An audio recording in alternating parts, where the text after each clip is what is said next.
Surigminai. Ele está cuidando de você. Ele está escondendo aquilo que é teu, porque Ele está cuidando.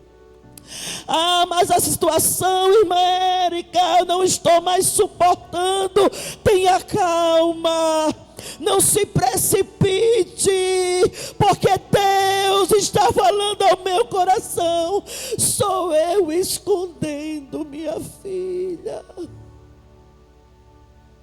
Sou eu escondendo aquilo que é teu para o inimigo não tocar.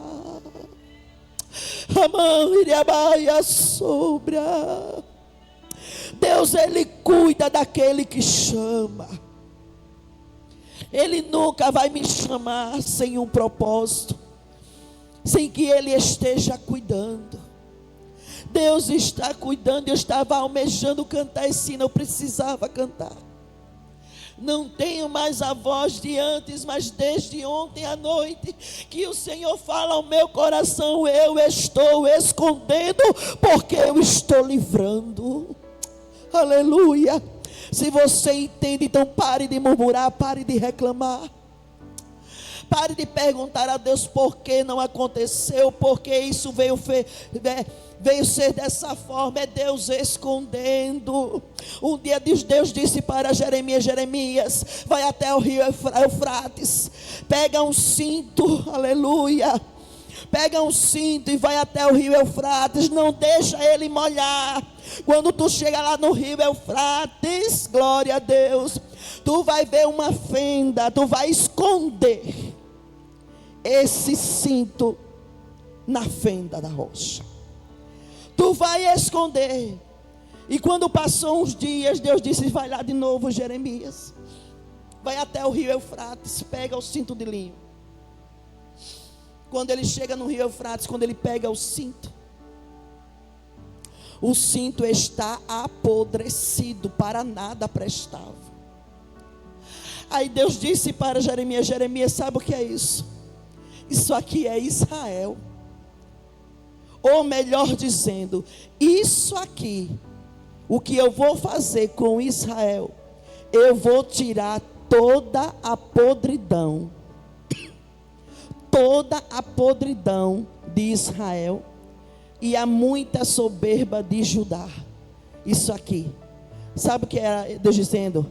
Eu cuido tanto do meu povo, que para eu abençoar o meu povo, eu vou fazer apodrecer, para tirar a sujeira e a soberba do meu povo, porque o meu cinto tem que estar atrelado na minha cintura, e para estar atrelado, para estar na cintura, nos lombos de Deus, precisa estar limpo. Para Deus usar, é necessário estar limpo. Era Deus cuidando. Deus escondeu para tirar a sujeira e a soberba de Judá e de Israel.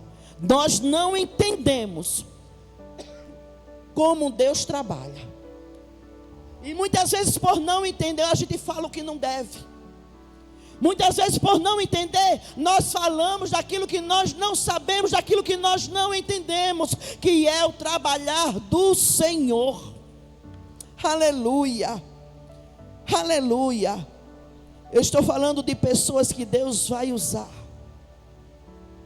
Estou falando de pessoas que Deus vai levantar nesse tempo, nessa geração, como já foi pregado. E quando Deus chama, nem sempre é fácil. Nem sempre o processo é fácil de suportar. Quem está entendendo, diga glória a Deus. Nem sempre é fácil. Nosso diácono, o Washington, ele estava pregando aqui sobre o vale de ossos secos, sobre a vida de Ezequiel. E eu acho lindo, porque no primeiro capítulo de Ezequiel, fala o seguinte. Glória a Deus. No primeiro capítulo de Ezequiel, diz assim: no 30º ano,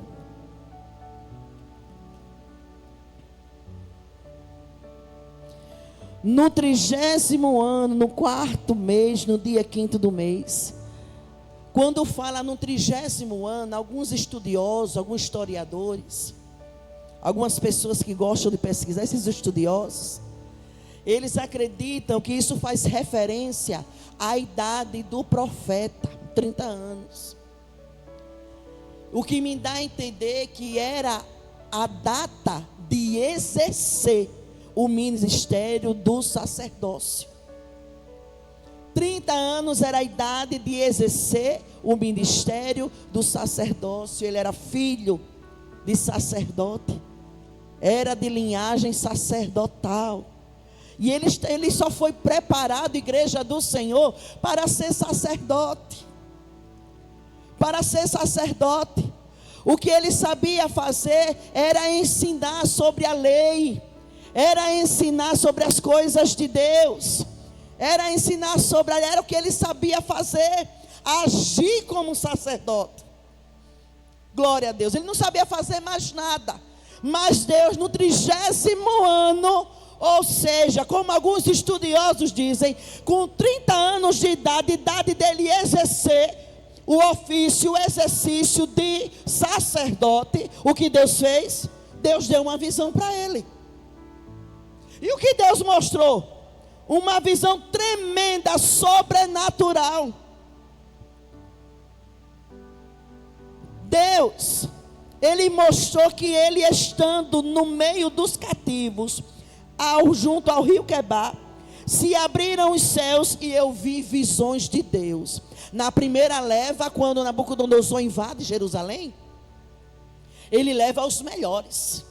Nabucodonosor, ele leva os príncipes, leva aqueles doutos, letrados, homens, né, que têm excelência de falar bem, né? Ele só queria aquilo que era bom, porque o inimigo, irmãos, não quer aquilo que é ruim, não. Ele quer a mim e quer a você, que somos o melhor de Deus da terra. Ele não quer qualquer um, não. Está pensando que o inimigo quer qualquer um? Quer qualquer um, não. Ele quer a mim, quer a você. E para quê? Para que era que Nabucodonosor queria os melhores? Para ser usado na língua dos caldeus. Ou seja, quando a gente sai da presença do Senhor, que a gente canta, o que é que a gente vai fazer no mundo? Cantar em trio elétrico, cantar em banda de música. O inimigo não quer o que é ruim.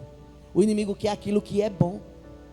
Ele quer usar aquilo que era para a glória de Deus, para ser usado para ele.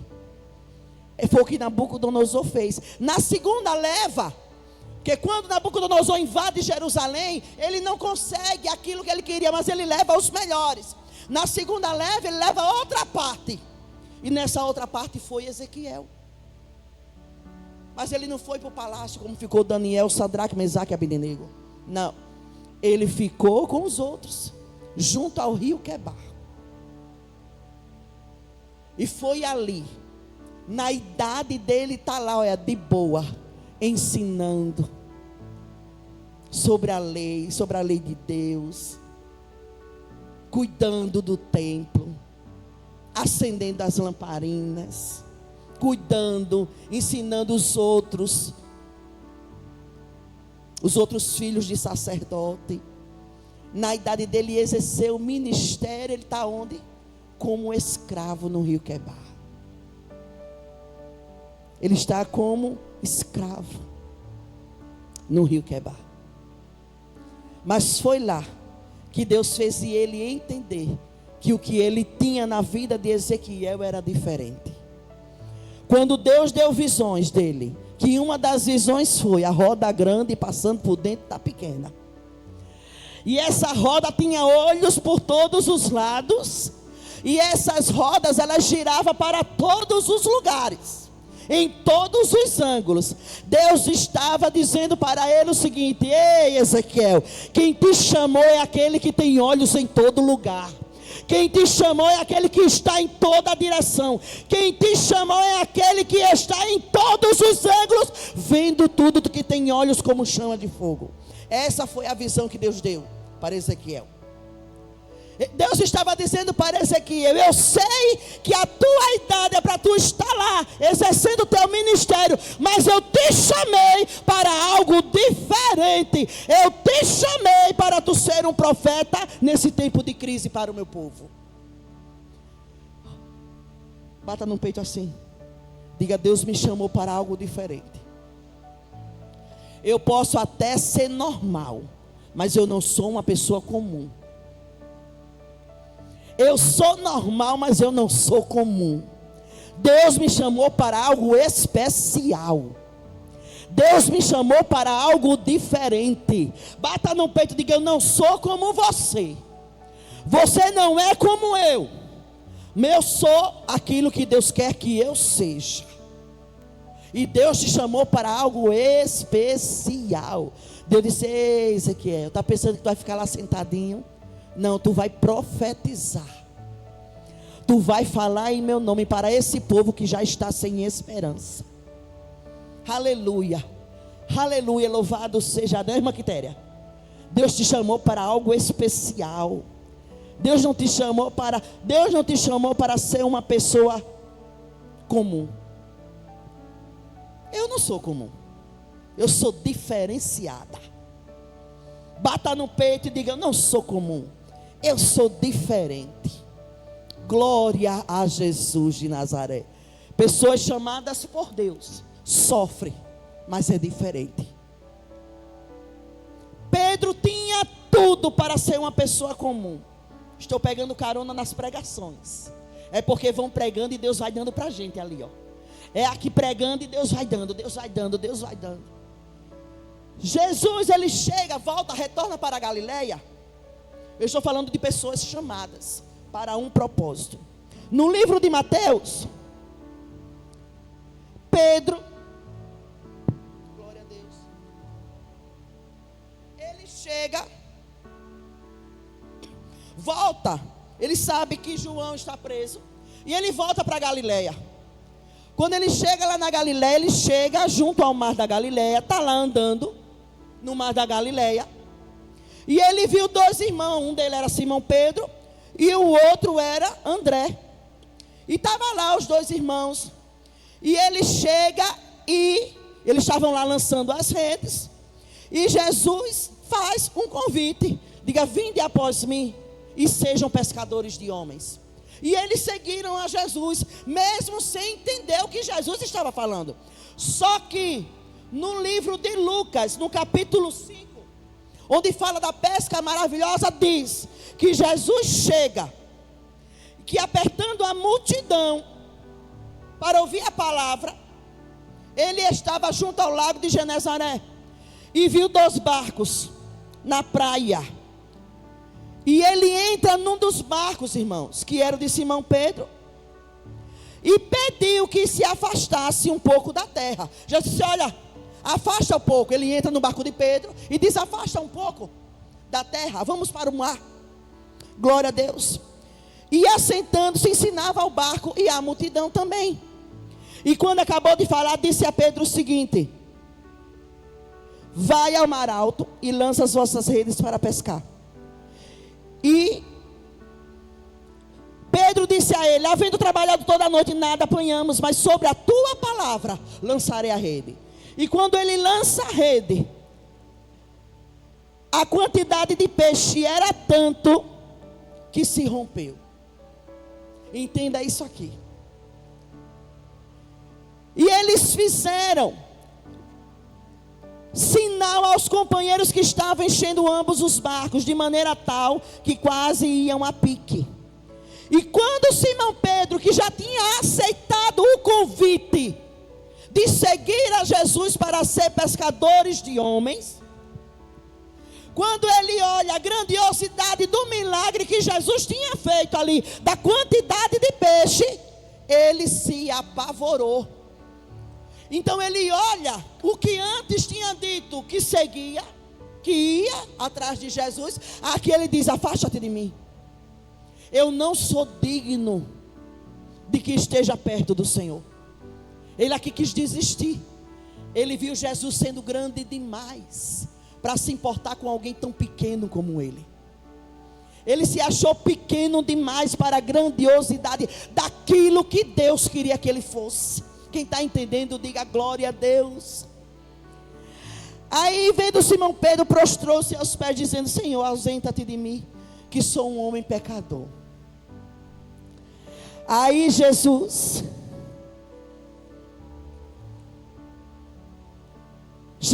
olha para ele e diz o seguinte: não temas, de agora em diante serás pescador de homens. Quando Jesus fala isso para Pedro novamente, Pedro aceita. Mas Pedro ainda não tinha entendido, irmã Maria, o que era ser um pescador de homens. Ele aceitou. Depois de tudo que ele viu, Mary, ele aceitou. E às vezes a gente aceita um cargo pela emoção. Às vezes a gente aceita um convite para cuidar de algo na obra de Deus, dizendo: eita, eu agora vou ter a oportunidade de ir. Mas quando chega no meio do caminho, quer voltar, quer desistir. Se eu soubesse que era assim, eu não teria aceitado. É quando a gente ainda não entende qual é o propósito. É quando a gente ainda não entende para o que realmente Deus nos chamou, irmã Miriam. Aleluia. Aí quando chega, ele começa a andar com Jesus. Jesus começa a ganhar almas, eles começam a ganhar almas. Ali Jesus estava com ele. Eu estou falando de pessoas chamadas por Deus, que ainda não tem noção de qual é o propósito, que ainda não tem noção, que ainda não tem conhecimento de que quando Deus chama, Deus se responsabiliza, Deus cuida. E Pedro não tinha entendido. Aí Jesus, num certo momento, diz: eita, tu 3 vezes vai me negar antes que o galo cante. Antes que o galo cante. Tu vai me negar 3 vezes. Jamais, Senhor. Jamais eu fará isso. Mas na hora que apertou o negócio, na hora que Judas beijou Jesus, que pegam a Jesus, que o ribuliço está lá feito, que a pressão está grande, alguém olha para Pedro e diz: tu és um deles? Ele diz: não. Não, tu parece que é um deles. Pedro diz: não, mas tu parece que anda com eles, tu é parecido com aqueles que estavam com ele. Aí Pedro diz: não, eu não conheço aquele homem. Meu irmão, deixa eu dizer uma coisa para você. Pedro disse: por medo, por pavor, por não entender, pela sua fraqueza, por ver a situação, que a gente falar aqui é fácil, mas lá o momento foi um momento crítico, foi um momento de muita pressão. Eu acredito que era empurra, era pancadaria, era um pegando o outro, era chicote de um lado, e era aquele ribuliço todo. Pedro, apavorado, disse: eu não conheço. Mas na hora que Pedro disse isso, Pedro sai desesperado. Quando eu vejo isso, eu me lembro de algumas vezes. É um pouco forte o que eu vou dizer aqui. Eu me lembro, irmã Ione, de quando eu pegava a droga e que dava o primeiro na hora. Na hora. Eu podia estar em transe como fosse. Na hora o meu pensamento era: Jesus está olhando para mim. Aleluia. Na hora eu disse: Deus está vendo o que eu estou fazendo. E eu, por inocência, não sei, por medo, por peso na consciência, e eu dizia no meio daquela doideira toda, dizia: não olhe para mim não, Jesus. Eu dizia: não olhe para mim, Jesus, não olhe o que eu estou fazendo, eu estou com vergonha, não olhe para mim. Aleluia. E Pedro sai depois que nega Jesus. E o lindo dessa história todinha é que Jesus sabe qual era a situação de Pedro. É por isso que eu digo que Jesus é o nosso amigo. É por isso que eu digo, repito de novo: Jesus não é qualquer um. Jesus é o nosso amigo. Jesus não olha como o nosso amigo carnal olha. Jesus olha diferente. Jesus olha diferente. Às vezes o amigo diz: está chorando por besteira. Que besteira, se doendo por isso. Mas Jesus entende até essas suas besteiras. Jesus entende até esse momento que alguém diz que não é nada, que não tem por que você estar sofrendo tanto, porque Jesus sabe o teu limite, e Jesus sabe a profundidade da tua dor, e Ele está para te dizer: eu não sou qualquer um, eu sou o teu amigo. Aleluia, louvado seja Deus. E Jesus, depois que morre, ressuscita. Aí sabe o que é que Jesus faz, irmãos? Hoje é o dia de Pedro, não sei porquê. Depois de Jesus aqui na igreja, é o dia do Pedro. Porque eu já ouvi falar de Pedro hoje, viu? Aí sabe o que é que Deus faz? Jesus não podia ter ido logo para a sua glória. Jesus podia ter ido. Apareceu algumas vezes para os seus discípulos, né? Tomé não acreditou. Jesus provou que era ele o mestre, que estava ressuscitado, que estava vivo. Aparece algumas vezes. Na terceira vez, ele vai até o mar de Tiberíades para ver Pedro. Aí quando a Maria está lá no túmulo, junto com aquelas mulheres, que perguntam: onde puseste o meu mestre? Onde ele está? Que ela tem aqueles 2 anjos. Algum livro, não sei se é Marcos ou é Lucas, que diz que era um anjo, que era um varão. Outro evangelho diz que eram 2. Mas seja como for, tinha alguém lá, ou 2 ou 1, que disse: ele não está mais aqui, não me procure dentre os mortos. Ele não está aqui, ele já ressuscitou, ele está vivo. Em uma das narrações, em uma das narrativas, diz: vai, diz aos seus discípulos, e diz também a Pedro, que ele vai na frente até a Galileia, e vocês vão encontrar com ele lá. Diz aos discípulos e diz a Pedro. Veja qual era a preocupação de Jesus. Sabe por quê? Porque Jesus sabia a condição emocional que Pedro estava. Jesus sabia a condição psicológica que Pedro estava. Jesus sabia a condição espiritual. Pedro já não tinha, para ele já não tinha mais chance, irmão. Para Pedro, o ministério dele tinha acabado no momento que ele negou a Cristo. Para Pedro, você já pensou nisso? Para Pedro, quando ele nega, para ele a vida dele tinha acabado lá. Ele continuou a pescar. Mas eu acredito que Pedro estava vivendo cada dia como se fosse qualquer dia.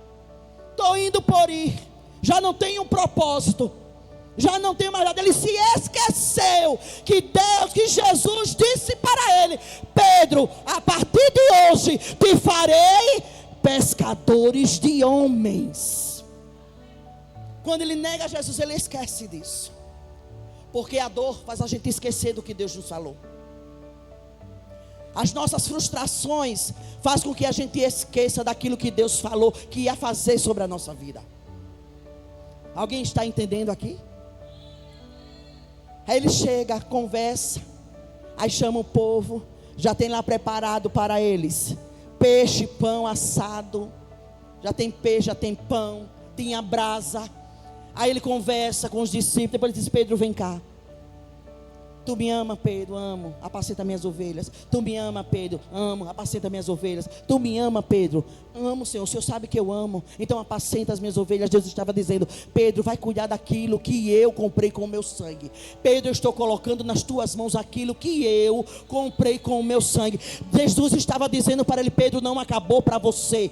Pedro, aleluia, louvado seja Deus, a tua história, o teu ministério não acabou. Eu te chamei, te fiz uma promessa, e eu não abro mão dessa promessa. Pedro, eu disse que você vai ser ganhador de homens, então você vai ser ganhador de homens.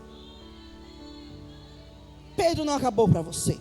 Antes tu era menino, andava por onde queria, fazia o que queria, mas agora, Pedro, na minha presença, quem vai dirigir os teus passos sou eu. Agora na minha presença, Pedro, quem vai te guiar sou eu. Quando Jesus disse: agora, Pedro, segue-me. Quando ele disse segue-me, Jesus está dizendo para Pedro: Damiana, para de olhar para trás, para de olhar o leite que derramou, para de chorar por coisas que já passou. Segue-me, Pedro. Agora é olhando para frente, o passado fica para trás. Segue-me, Pedro. Já chega de se lamentar, já chega de chorar pelo que já passou. Agora sou eu e você, e vamos para frente. Aleluia. Jesus está dizendo: para de olhar para trás, para de se lamentar, para de viver o teu passado, porque o passado já foi jogado no mar do esquecimento. Quem lembra o teu passado é Satanás. Jesus o quê? Jesus joga no mar do esquecimento. Ele está dizendo: eu estou preservando a tua dignidade, agora é daqui para frente. Pedro segue. Depois que ele se encontra com Pedro, Jesus ascende. Ele volta para a sua glória. Aí o que acontece em Atos dos Apóstolos, que já foi pregado aqui hoje, só vou dar uma pinceladazinha naquilo que Deus me entregou. Aí em Atos dos Apóstolos, que foi onde o presbítero Washington pregou, glória a Deus, está aqui Pedro e João curando um coxo.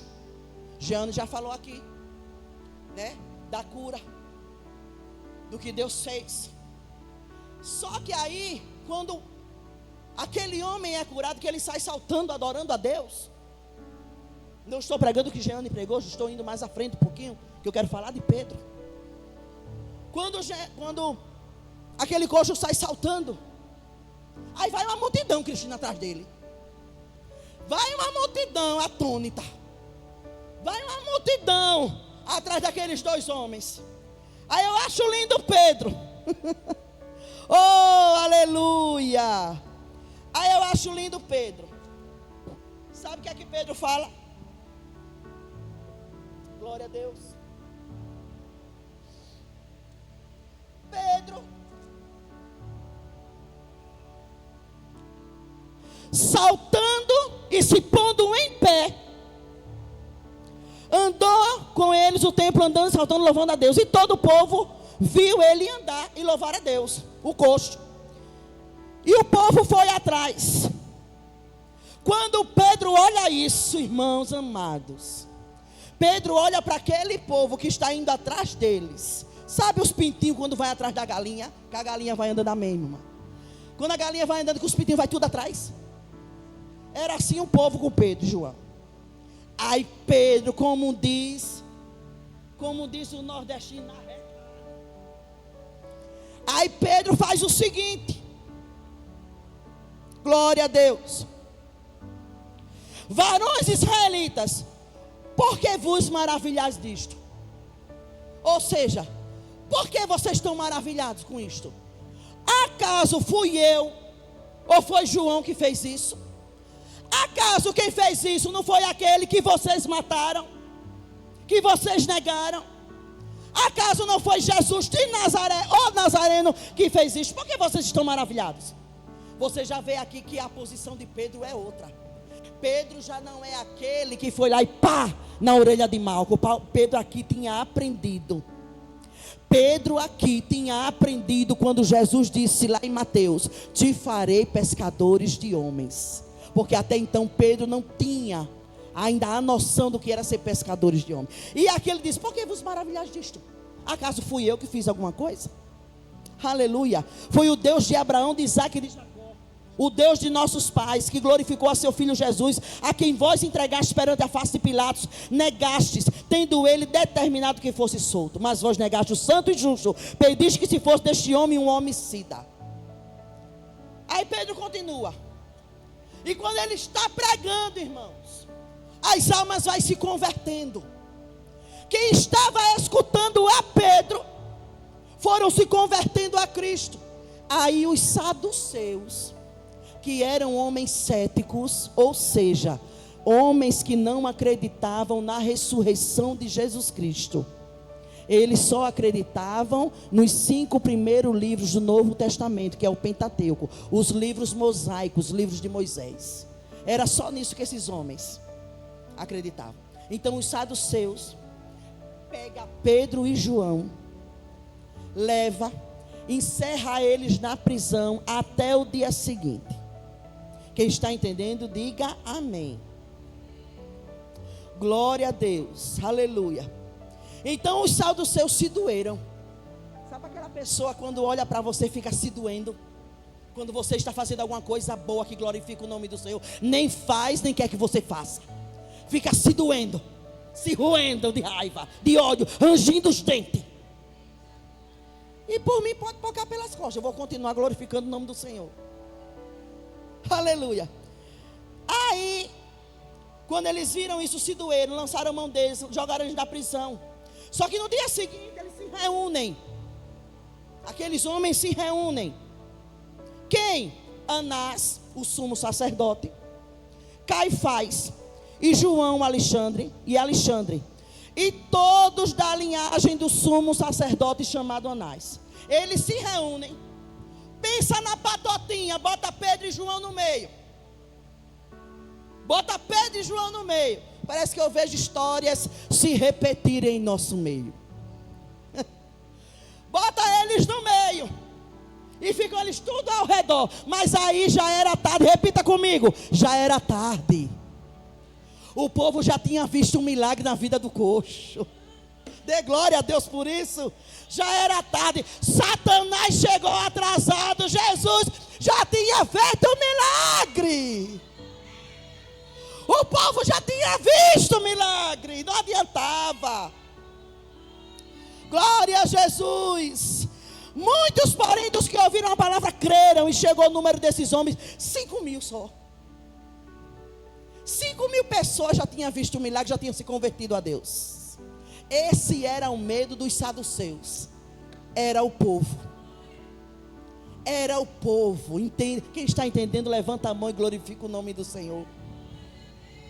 O problema aqui, irmãos, aleluia. E pondo-os no meio, perguntaram: com que poder? Botaram, entenda isso aqui. Colocou Pedro e João no meio, ficaram ao redor, mas já era tarde. 5.000 homens já tinham aceitado a Jesus como Salvador. Já era tarde demais, já tinha visto o milagre de um coxo que tinha 40 anos pedindo esmola naquela porta daquele templo chamada Formosa. 40 anos o coxo lá, não tinha como negar o que tinha sido feito. Satanás só chega atrasado. Quando Satanás chega, a gente já está fortalecido. Quando Satanás chega para investir, a gente já está revestido pelo Espírito Santo.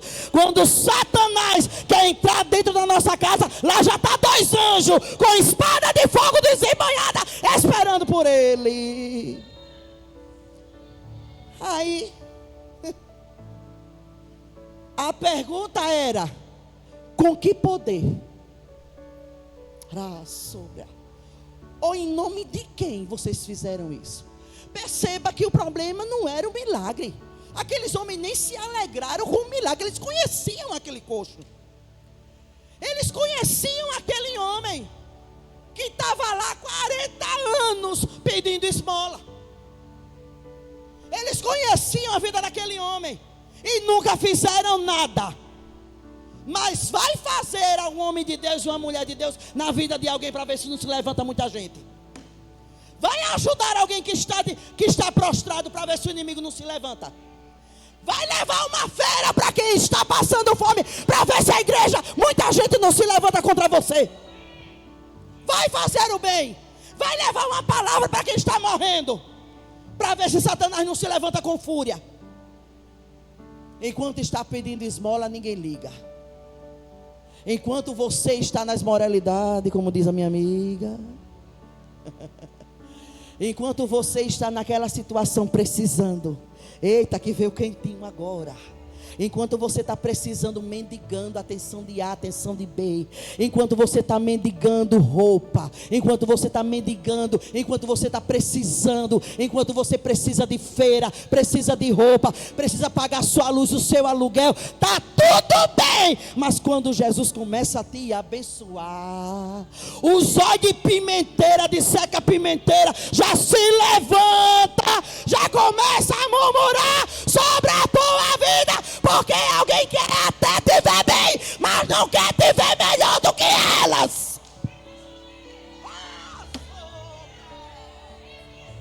Começa a levantar a cabeça que tu vai ver. Aquela amiguinha que te abraçava já vira a cara.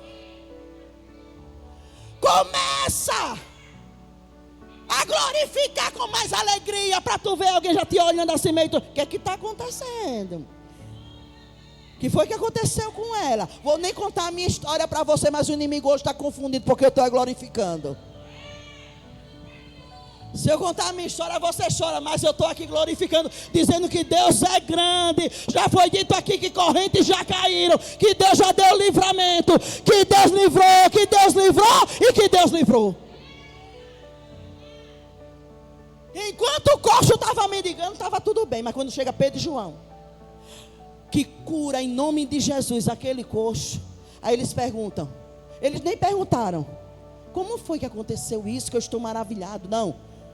Como foi que aconteceu? Foi em nome de quem? A pergunta não era.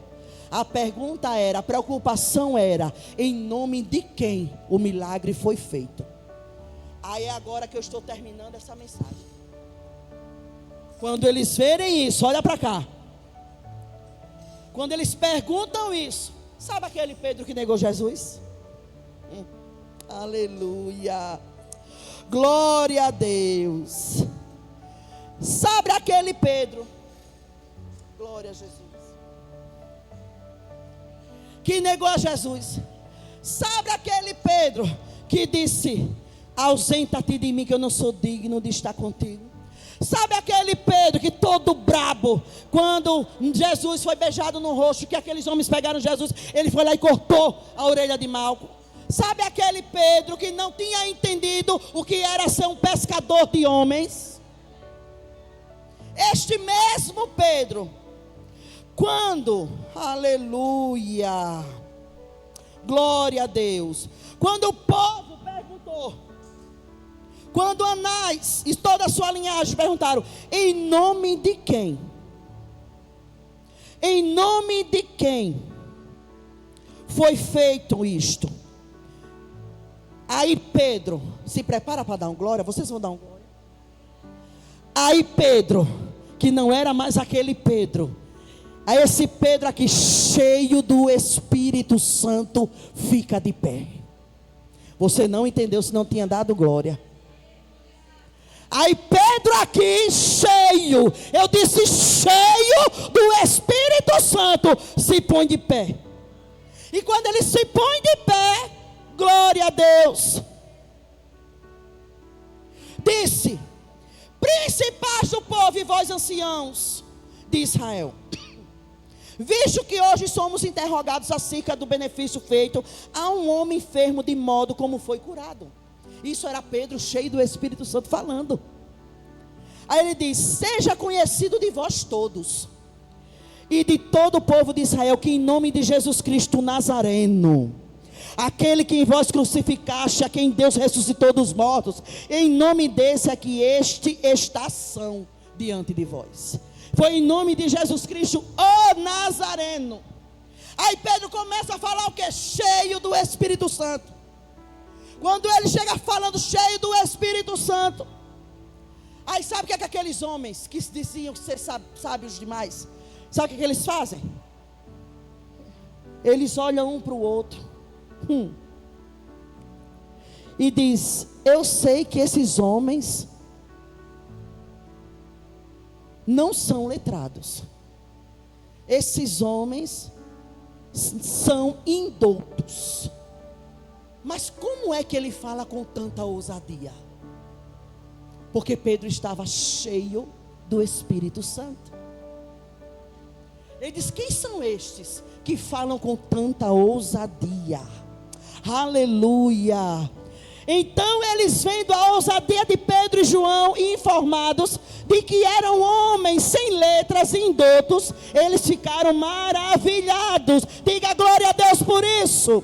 E tinham conhecimentos que eles haviam estado com Jesus. Olha só. Vocês entenderam isso aqui?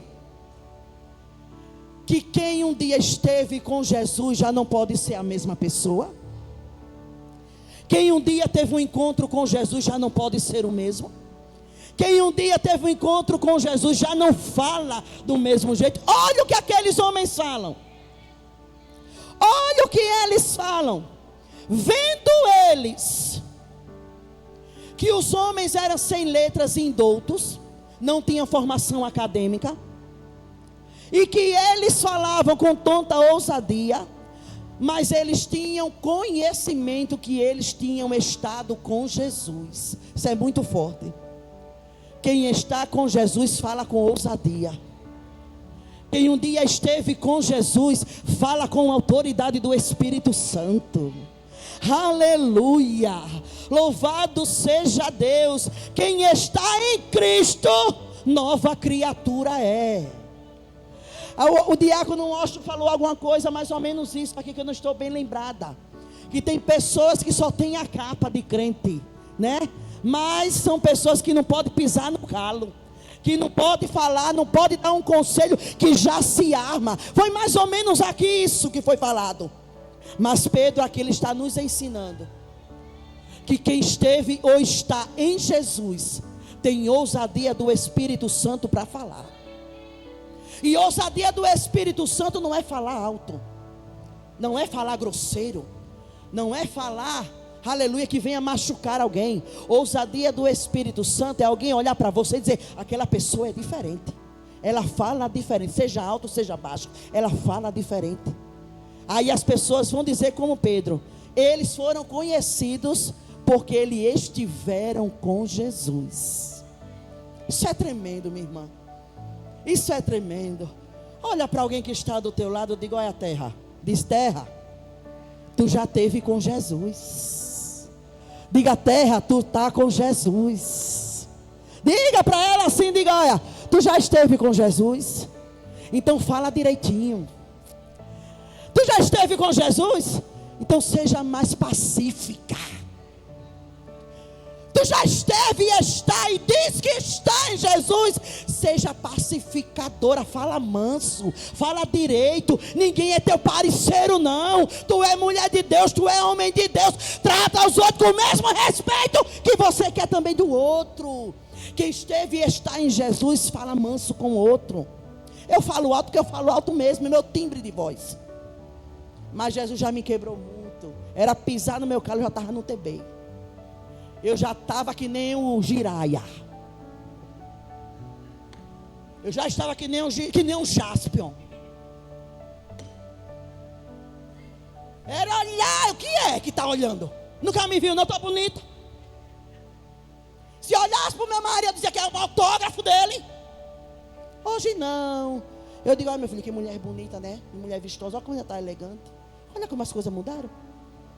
Porque ciúme é coisa do cão. Ciúme é coisa do cão. Que nem minha ex-sogra fala: é o demônio dos olhos azul. Não sei de onde ela tirava essas coisas. Demônio dos olhos azul. Pedro foi conhecido pela ousadia do Espírito Santo e por ser uma pessoa que andava com Jesus. Vou terminar que a minha dirigente já chegou. Mas vou fechar aqui essa mensagem. Aí Pedro, falando com essa ousadia, aí aqueles homens os ameaçaram e disseram: nós não podemos deixar isso ser divulgado.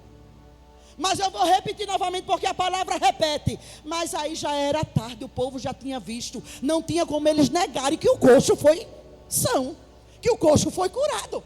Já era tarde demais, Jesus já tinha feito o milagre, não tinha como negar. Aí disseram assim, fizeram uma reuniãozinha, Jane, e disse: vamos ameaçar. A gente não pode prender porque o povo está aqui ao redor. A gente não pode fazer nada. Eita, Deus lindo. Deus lindo. O povo estava ao redor daquele povo. E quem está ao nosso redor nos protegendo? Os anjos do Senhor. Ninguém vai tocar em você porque tem anjo ao teu redor. Tem anjo do Senhor te protegendo. Ainda que ameacem, ainda que façam reuniõezinhas, porque a reunião é desde esse tempo, né, minha gente? É incrível, Jeane. A reunião já começou desse tempo. Imagine hoje. Hoje é uma assembleia geral que fazem sobre a nossa vida. Não é nem uma reuniãozinha. É um congresso que se forma na casa das pessoas. Tem gente que até canta hino da harpa para falar da tua vida. Tem gente que até ora antes de falar da tua vida. Aí quando terminar tudo e vamos deixar para lá, melhor a gente orar. Vamos falar mais não para a gente não pecar. Olha, depois que falou. Eita, dá-me graça, Jesus. Vou terminar. Mas eles ameaçaram, mas o povo já tinha visto. Não podiam fazer nada com os homens de Deus. Eu estou fazendo do cuidado de Deus com aquele que Ele chama. O que é que Deus fez? O milagre aconteceu, o povo já tinha visto, 5.000 já tinham aceitado a Jesus. Eles disseram: a gente não pode fazer nada com eles, a gente não pode fazer nada, nem prender a gente pode, porque o povo está aqui. Vamos deixar eles irem embora. E eles soltam. Aí para concluir, a palavra diz que cada um voltou para o seu povo. E quando volta para o seu povo, está pensando que eles foram tomar chazinho ou cafezinho? Foi. A gente descansa, mas essa igreja primitiva aqui era em constante oração. Aí sabe o que é que eles fazem, vida? Eles se reúnem, Pedro, João e todo o seu povo se reúne e faz uma oração, Sandra. E a oração era a seguinte: não era Deus me livra, Deus cuida da minha casa, Deus abençoa, Deus mata aqueles homens que ameaçaram você. Não, a oração deles era: Senhor, a respeito das ameaças, olha para elas e nos dá mais ousadia e ousadia aos teus filhos para pregar a tua palavra. A oração deles foi essa: Senhor, dá-me mais ousadia, me dê mais autoridade, cuida daqueles que nos ameaçaram, fica com o Senhor. Ou seja, dos nossos inimigos, Senhor, quem sabe cuidar é o Senhor. Mas porém nos dê mais ousadia. Ele não disse assim: me reveste, me faz isso, não. Me dá mais ousadia do Espírito Santo para pregar a tua palavra. A oração deles, e diz que a oração por isto foi tão tremenda que um terremoto aconteceu onde eles estavam. Era eles pedindo autoridade e o chão tremendo, minha irmã. Era eles pedindo coragem, autoridade e ousadia para pregar a palavra e o chão tremendo. Sabe o que é isso? É poder de Deus, é sinceridade, é compromisso. Deus está dizendo: daquele que eu chamo eu cuido, dos teus inimigos quem cuida sou eu. Continua a fazer aquilo que eu te mandei fazer, não solta a mão do arado, porque eu tenho cuidado, eu tenho livrado e eu tenho providenciado tudo quanto você precisa. Aleluia, aleluia. Levanta a tua mão, levanta a tua mão direita. Deus te chamou com um propósito, e Deus vai cuidar de tudo que diz respeito à tua vida. Você crê?